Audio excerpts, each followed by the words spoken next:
Untuk mendukung tutorial komputer, kalian bisa mengklik subscribe. Halo, selamat datang di tutorial komputer.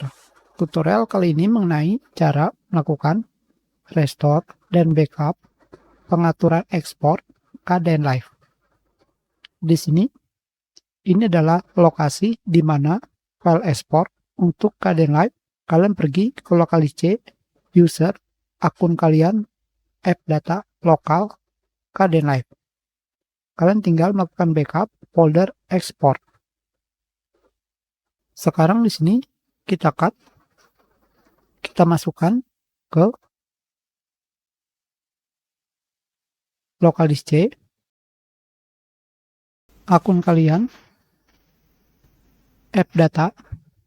Jika tidak ada, kalian pilih view, show, hidden item, app data, lokal, Kdenlive. Di sini pengaturan ekspor masih seperti ini. Kita close, paste, kembali buka Kdenlive.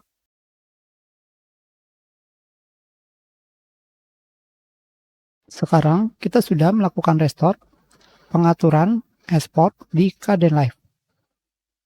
Kita skip, terima kasih.